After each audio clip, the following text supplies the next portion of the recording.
The reason gold is so important, gold and silver, is because gold and silver is God's money. It's money made by God. And then in 1971, the U.S. government, under President Nixon, took God's money and turned it into man-made money. Never in the history of the world, this is the thing, never in the history of the world has this ever happened. In 1971, the U.S. and Nixon convinced the entire world to replace gold and silver with paper money. This stuff. Cash is trash. So the reason we have so much volatility in the world today is historically, since the time of the Romans and the Greeks and the French and the English and the Germans, every time they have taken God's money, like silver here, and replaced it with man-made money, there's been economic volatility. Now the problem is, so the dollar is going to keep dropping. So one of the reasons I can predict what's going to happen is I can predict the dollar will keep dropping simply because the U.S. government and now the euro, the European central banks, are printing so much of this trash.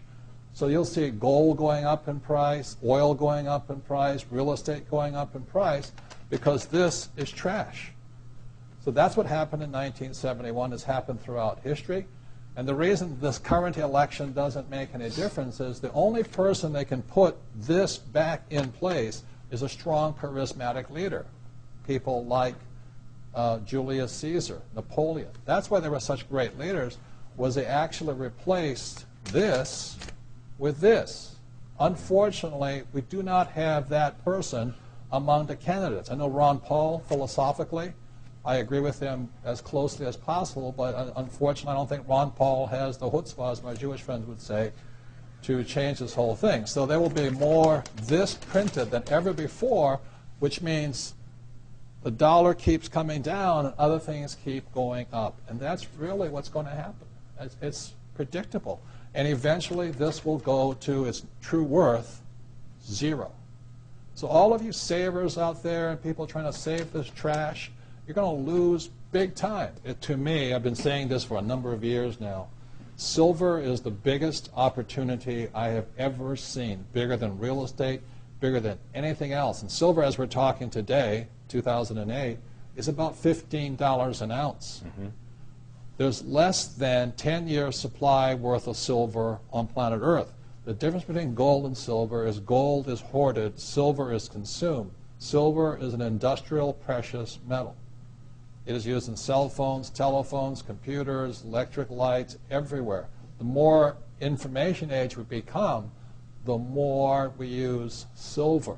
And what Michael is saying is that stockpile is at all-time lows, and they're not discovering much more. Poland has about 25% of the world's silver, so you know, you can buy real estate in Poland. You know, but anyway, so when people say, Mexico too. Yeah, where am I investing? I say, I'm investing in the world. I say, what do you mean by that? It says, I'm investing in a metal that is consumed throughout the world.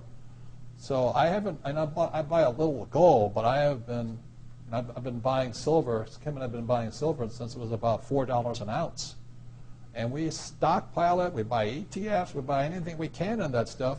And then, you know, it was, what, $7? Then all of a sudden now it's 15, and we're just watching it. It is not crystal ball. You know, it is not about, you know, the stuff on television. It is pure supply, demand, economics, fundamentals. As I said, there's 2 billion people wanting the Western lifestyle. 2 billion people wanting cell phones, computers, electricity, lights, all of this stuff. So I look at it as $15 an ounce. Oh, I think I'll wait.